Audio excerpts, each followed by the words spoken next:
প্রথমে এই ভিডিওটা দেখুন যেটা আমি তৈরি করেছি এখানে। বাঙালি নাকি ব্যবসা বোঝে না। তাহলে একটা গল্প বলি শুনুন। সালটা 1973। বাংলাদেশের পাবনা জেলার একজন সাধারণ বাঙালি তার কাছে থাকা একমাত্র স্কুটারটি বিক্রি করে একটি সেকেন্ড হ্যান্ড বাস কিনে ফেলেন। তারপর সেই বাসটি তিনি রাজশাহীর নগরবাড়ি সড়কে চালাতেও শুরু করে দেন এবং ব্যবসা যখন আস্তে আস্তে একটু বড় হচ্ছে তখন 1979 সালে তিনি আরও বেশ কিছু বাস কিনে ফেলেন এবং সেই বাসগুলো নিয়ে তিনি ঢাকা থেকে পাবনা পর্যন্ত তার নতুন বাস পরিষেবা শুরু করেন। কিন্তু বড় ব্যবসাদার তো সেই যার স্বপ্নের কোনো সীমানা থাকে না। আর ঠিক তাই 1999 সালে এই সাধারণ বাঙালি গণেশচন্দ্র ঘোষ তার বাস পরিষেবা নিয়ে সীমানা পেরিয়ে পৌঁছে যায় ভারতের কলকাতা শহরে। ঠিক ধরেছেন, আমি বলছি শ্যামলী পরিবহনের কথা। আজ বাংলাদেশের 40টা জেলা সহ ঢাকা, চট্টগ্রাম থেকে কলকাতা, শিলিগুড়ি, আগরতলায় নিয়মিত তার বাস চলাচল করছে এবং ভারতের অন্যান্য রাজ্য যেমন তামিলনাড়ু, কর্ণাটকেও একটা বিশ্বস্ত এবং আরামদায়ক বাস পরিষেবা বলতে আমরা শ্যামলীর ওপর চোখ বন্ধ করে ভরসা করি।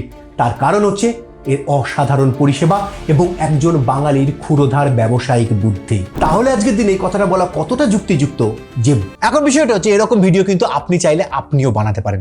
বিরাট কিছু কঠিন বিষয় এটা না, শুধু আপনাকে কতগুলো স্টেপ পরপর ফলো করে যেতে হবে। প্রথমেই আপনাকে ভাবতে হবে যে আমি কোন বিষয়টার উপর ভিডিও বানাবো এবং এমন বিষয়ের উপর ভিডিও বানাবো যাতে আমার টার্গেটের যে অডিয়েন্স আছে তারা সেই সাবজেক্টটাকে রিলেট করতে পারে বা তাদের ভালো লাগে।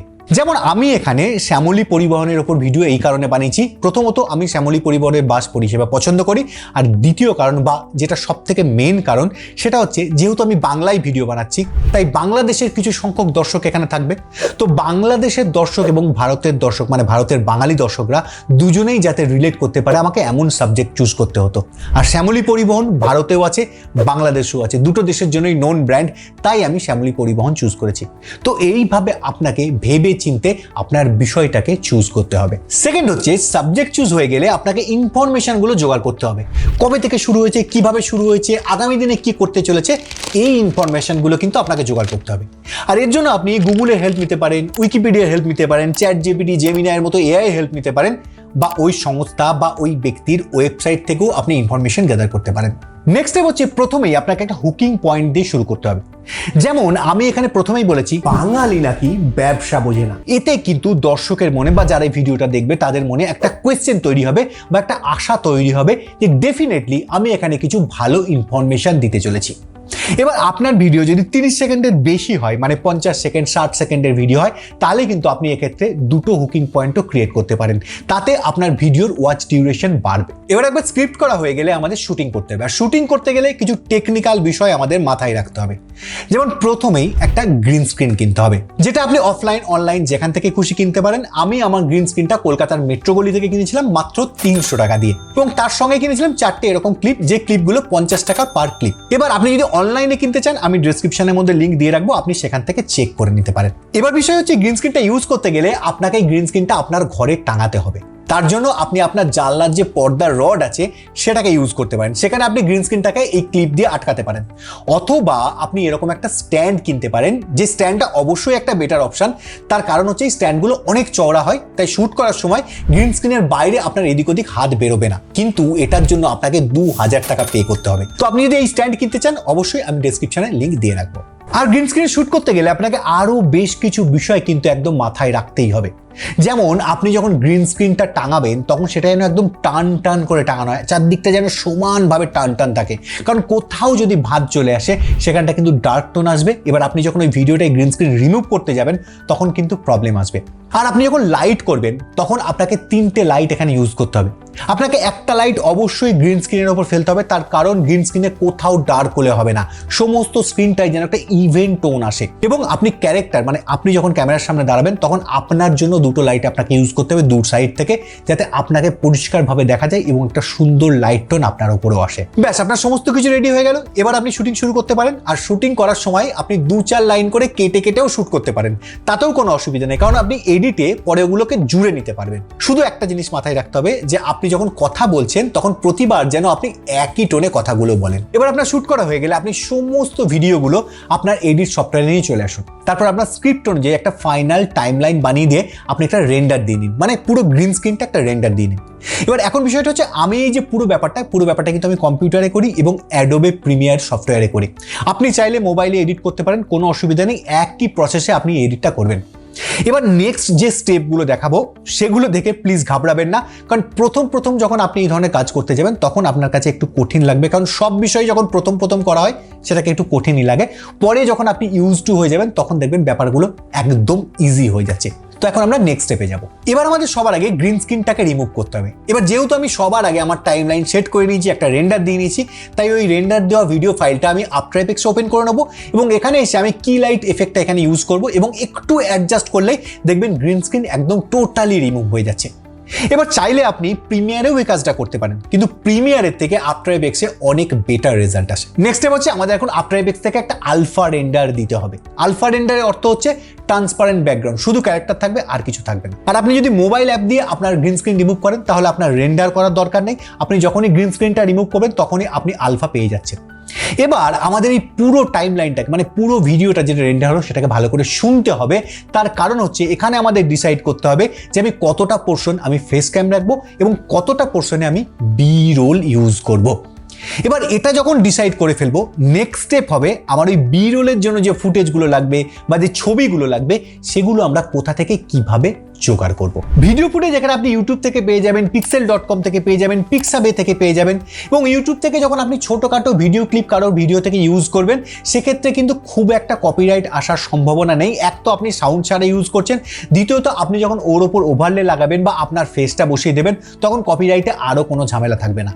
আর আপনি ছবির জন্য পিক্সেল, পিক্সাবে এগুলো ইউজ করতে পারেন, বা আপনি বিভিন্ন এআই যেমন আইডিওগ্রাম এআই বলে একটি এআই আছে সেটা আপনি ইউজ করতে পারেন। সেখানে আপনি প্রতিদিন 10টা করে ক্রেডিট পাবেন, যে 10টা ক্রেডিট দিয়ে আপনার প্রতিদিন একটা করে শর্ট ভিডিও ডেফিনেটলি হয়ে যাবে। এবার আসি এই ধরনের সুন্দর সুন্দর মোশন গ্রাফিক্স কিভাবে ক্রিয়েট করতে পারবেন। দেখুন, মোশন গ্রাফিক্স ক্রিয়েট করার জন্য আমি বেসিক্যালি দুটো সফটওয়্যারের সাহায্য নিই, একটা হচ্ছে ফটোশপ আর একটা হচ্ছে আফটার এফেক্টস। প্রথমেই আমি ফটোশপে যাই, সেখানে গিয়ে আমি ক্যারেক্টারের যে ব্যাকগ্রাউন্ড থাকে সেটাকে রিমুভ করে নিই। এবার আপনার কাছে যদি আপডেটেড ফটোশপ থাকে তাহলে আপনি এআই এর সাপোর্ট পাবেন, সেখানে আপনি সহজে ব্যাকগ্রাউন্ড রিমুভ করতে পারবেন। এবার সেই ব্যাকগ্রাউন্ডটা রিমুভ হয়ে গেলে আমি ফটোটাকে পিএনজি সেভ করে নিই। এবার আপনি যদি মোবাইল ইউজার হন তাহলে আপনি remove.bg এআইটা ইউজ করতে পারেন। এখানেও আপনি খুব সহজে আপনার ক্যারেক্টারের ব্যাকগ্রাউন্ড রিমুভ করতে পারবেন এবং সেটাকে পিএনজি সেভ করতে পারবেন। এরপরে ওই পিএনজিটাকে আপনাকে আফটার এফেক্টসে নিয়ে আসতে হবে এবং একটা আলাদা ব্যাকগ্রাউন্ড আপনাকে এখানে নিয়ে আসতে হবে। তারপর ওই ক্যারেক্টারটাই আপনি কি ফ্রেম অ্যানিমেশন করলে আপনি এই ধরনের একটা রেজাল্ট কিন্তু এখানে পেয়ে যাবেন। এবার আপনি যদি মোবাইল ইউজার হন সেখানেও আপনি ফিল্মোরা বা ইনশট এই ধরনের সফটওয়্যার ইউজ করতে পারেন, সেখানেও আপনি কি ফ্রেম অ্যানিমেশন করলে এরকম কাছাকাছি একটা রেজাল্ট কিন্তু আপনি পেয়ে যাবেন। কিন্তু আপনি যদি একদম প্রফেশনাল এক্স্যাক্ট এরকম রেজাল্ট চান সেক্ষেত্রে কিন্তু আপনাকে আফটার এফেক্টসের মতো সফটওয়্যার ইউজ করতে হবে এবং আপনাকে একটা কম্পিউটার অবশ্যই ইউজ করতে হবে। নেক্সট যে স্টেপটা সেটা কিন্তু ভীষণ ইম্পর্টেন্ট, এটা একদম মনোযোগ দিয়ে বোঝার চেষ্টা করবেন, এটা বোঝার বিষয়। ব্যাপারটা হচ্ছে এখন আমাদের এডিটে একটা গ্রাফ বানাতে হবে, যে গ্রাফে প্রথমে একটা আপস আসবে, তারপর বেশ কিছুটা ফ্ল্যাট যাবে, তারপর আবার একটা আপস আসবে, তারপর ফ্ল্যাট গিয়ে শেষ হয়ে যাবে। এখন আপনারা ভাবছেন যে এই আপস অ্যান্ড ডাউনগুলো কি বা কিসের জন্য আসছে। দেখুন, আপনি যখন একটা গান শোনেন সেই গানটা কিন্তু ফ্ল্যাট যায় না, ফ্ল্যাট গেলে সেই গানটা কিন্তু আপনার বেশিক্ষণ শুনতে ভালো লাগতো না। গানের মধ্যে সুরের একটা ওঠানামা থাকে, একটা আপস অ্যান্ড ডাউন থাকে, যার জন্য এই গানটা শুনতে আমাদের ভালো লাগে। তেমনই ফিল্ম, ডকুমেন্টারি বা যে কোনো ভিডিও, শর্ট ভিডিওর ক্ষেত্রেও কিন্তু একটা গ্রাফ তৈরি করতে হয়, যার জন্য মানুষের সেটা দেখতে ভালো লাগে। যারা দেখতে তারা সেটা বুঝবে না, কিন্তু যারা বানাচ্ছে তারা কিন্তু সেটা বুঝে বানায়। এবার এই যে গ্রাফটা, এটা মুড অনুযায়ী বা সিচুয়েশন অনুযায়ী বা ভিডিও সাবজেক্ট অনুযায়ী কিন্তু আলাদা আলাদা হয়। এবার আমাদের ডকুমেন্টারি যেই শর্ট ভিডিও বা আমাদের এই ইনফরমেটিভ শর্ট ভিডিওর ক্ষেত্রে এই গ্রাফটা কিছুটা এইরকম দেখতে হয়। প্রথমেই 10 সেকেন্ডের যে হুকিং পয়েন্ট সেটা থাকছে এবং সেখানে একটা ফেস ক্যাম অবশ্যই থাকবে, কারণ আই কন্ট্যাক্টটা প্রথমেই খুব জরুরি এবং তার সঙ্গে সঙ্গে সাবজেক্ট ওয়াইজ এক্সপ্রেশনটা ইম্পর্টেন্ট। এবং এর সঙ্গে আপনি যখন এডিটে একটা আপবিট মিউজিক অ্যাড করবেন ব্যাপারটা আরও এনহ্যান্স হয়ে যাবে। যেমনভাবে আমি এখানে ক্রিয়েট করার চেষ্টা করছি, একবার এই পার্টটুকু দেখে নিন। সময়টা 1920 সাল, সারা দেশ জুড়ে চলছে বিদেশি পণ্য বর্জনের ঢেউ। আর এই বিরাট আন্দোলনে মুগ্ধ হয়ে একজন বাঙালি ব্যবসায়ী স্বপ্ন দেখছে যে শুধুমাত্র জামা কাপড় কেন, ভারতের প্রসাধনী দ্রব্য ভারতের নিজস্ব হবে। এরপর বেশ কিছুটা ফ্ল্যাট পার্ট যাবে, 15 থেকে 20 সেকেন্ডের একটা ইনফরমেটিভ পার্ট যাবে এখানে, যেখানে আমরা ভিডিওর মেন ইনফরমেশনগুলো দেব, কিন্তু কখনোই আমাদের হুকিং পয়েন্টে যে মেন কোয়েশ্চেনটা তৈরি করেছিলাম তার অ্যান্সার এখানে দেবো না, বা যে রহস্যটা আমরা প্রথম থেকে তৈরি করার চেষ্টা করছি সেটা এখানে আনফোল্ড করব না। সেটা আমরা আনফোল্ড করব নেক্সট 10 সেকেন্ডে, মানে 40 থেকে 45 সেকেন্ডের মাথায় গিয়ে আমরা মেন কোয়েশ্চেনের উত্তর দেব বা মেন রহস্যটাকে আমরা আনফোল্ড করব। আর যখন এটা করব তখন কিন্তু মিউজিকটা আবার আপ হবে। আর এই মিউজিকের যে আপস অ্যান্ড ডাউনগুলো তৈরি হবে, বা যখন আমরা দুটো মিউজিককে পরপর ইউজ করব সিচুয়েশনটাকে আরো সুন্দর করার জন্য, তখন কিন্তু মিউজিকে জার্ক আসতে পারে। আর এই জার্কগুলোকে ঢাকার জন্য আমাদের এখানে সাউন্ড এফেক্ট ইউজ করতে হবে, যেমন ড্রাম বিট, ডিক ডিক ডিক ডিক ডিক ডিক ডিক, ডুম, জুপ সাউন্ড, সুইপ সাউন্ড, এই সাউন্ডগুলোকে আমাদের ইউজ করতে হবে যাতে আমরা ওই জার্কগুলোকে ঢাকতে পারি। এবং তার সঙ্গে সঙ্গে এই সাউন্ড এফেক্টসগুলো কিন্তু ওই যে মুডটা আমরা ক্রিয়েট করতে চাইছি সেই মুডটাকেও অনেকাংশে এনহ্যান্স করে দেয়। যেমন এই জায়গাটা দেখুন, ভবিষ্যতে মানুষ এবং কম্পিউটার এক হয়ে যেতে চলেছে। খুব তাড়াতাড়ি এমন দিন আসবে যখন আমরা কোনো মাউস বা কোনো কিবোর্ড ছাড়াই কম্পিউটার বা মোবাইলকে অ্যাক্সেস করতে পারবো। একজন মানুষ আরেকজন মানুষের সাথে কমিউনিকেট করতে পারবো without any device like mobile or computer.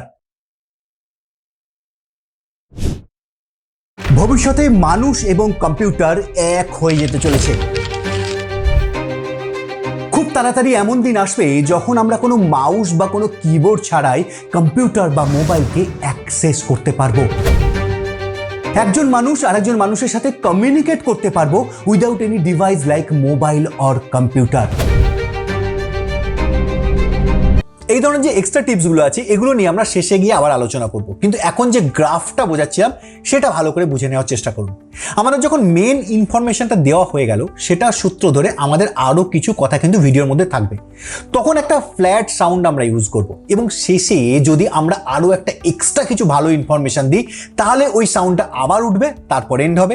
Otherwise ওই ফ্ল্যাট সাউন্ডটা যেতে যেতে এন্ড হয়ে যাবে ভিডিওটা।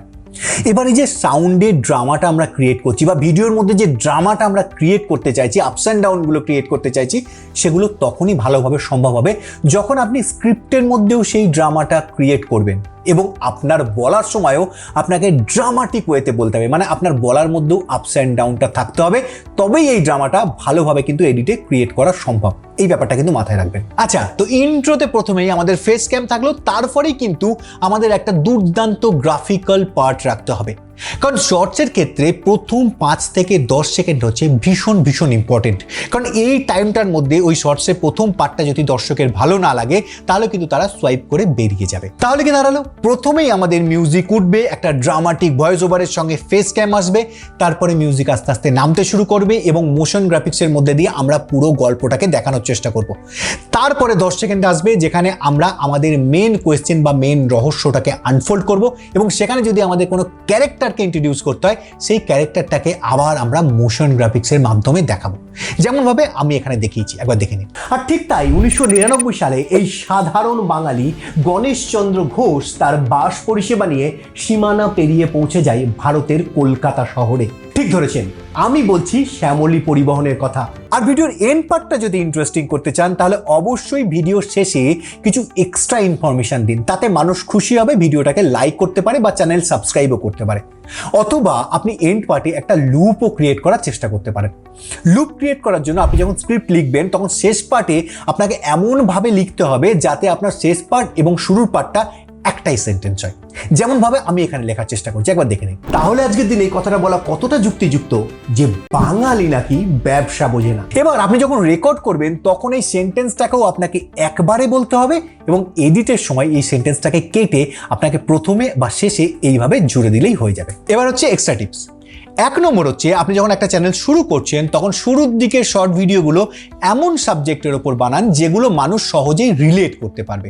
যেমন ধরুন, মানুষ যে জিনিসগুলো ইউজ করছে, মানে যে সাবানটা ইউজ করছে, যে শ্যাম্পুটা ইউজ করছে, যে ফোনটা ইউজ করছে, তাদের ব্যাপারে ইনফরমেশন জোগাড় করুন এবং সেই ইনফরমেশনগুলো দিয়ে সেই সাবজেক্টগুলোর ওপর ভিডিও বানান, তাতে মানুষ সহজেই রিলেট করতে পারবে এবং সেই ভিডিওগুলো তারা কিন্তু দেখবে। 2 নম্বর হচ্ছে, স্ক্রিপ্টটা লেখার সময় প্রত্যেকটা স্টেপে ভাবুন যে কিভাবে মানুষকে অবাক করা যায় বা কিভাবে মানুষের মনে কোয়েশ্চেন তৈরি করা যায়। আপনি যত বেশি আপনার ভিডিওর মধ্যে মানুষকে অবাক করতে পারবেন বা মানুষের মনে বারে বারে ভিডিওর মধ্যে কোয়েশ্চেন তৈরি করতে পারবেন, তত কিন্তু মানুষ আপনার ভিডিওটা বেশিক্ষণ ধরে দেখবে। 3 নম্বর হচ্ছে, আপনি যদি হিস্টোরিক্যাল বিষয়ের উপর ভিডিও বানান তাহলে সেখানে একটা sepia tone, black and white tone বা আপনি একটা ওল্ড ফিল্ম এফেক্ট সেখানে ইউজ করার চেষ্টা করুন, তাতে কিন্তু সাবজেক্টের সঙ্গে ম্যাচ করবে। এবার আপনি যদি টেকনিক্যাল বিষয়ের উপর আপনি ভিডিও বানান তাহলে সেখানে একটা ব্লু টোন রাখার চেষ্টা করুন, বা আপনি যদি ধন দৌলত, টাকা পয়সা এসব বিষয়ে বা গ্ল্যামার জগতের বিষয়ে ভিডিও বানাতে চান তাহলে কিন্তু সেখানে আপনি একটা গোল্ডেন টোন ইউজ করতে পারেন। 4 নম্বর, আপনি যদি ভিডিও কেটে কেটে রেকর্ড করেন তাহলে দুটো ফুটেজের মাঝে আপনি তো অবশ্যই একটা ট্রানজিশন ইউজ করবেন, কিন্তু তার সঙ্গে সঙ্গে একটা মাউস ক্লিক সাউন্ড ইউজ করুন, অথবা আপনি যে ওল্ড প্রজেক্টার যে স্লাইড চেঞ্জ করার সাউন্ড এফেক্টসটা হতো সেটা ইউজ করুন। সেক্ষেত্রে আপনার ভিডিও দেখতেও ভালো লাগবে আর শুনতেও ভালো লাগবে। আর আপনার যদি ভিডিওটা ভালো লেগে থাকে তাহলে আপনি ভিডিওটাকে লাইক করে চ্যানেলটাকে সাবস্ক্রাইব করলে আমার ভালো লাগবে। তো সেটা করে দিন, আর দেখা হচ্ছে পরের ভিডিওতে।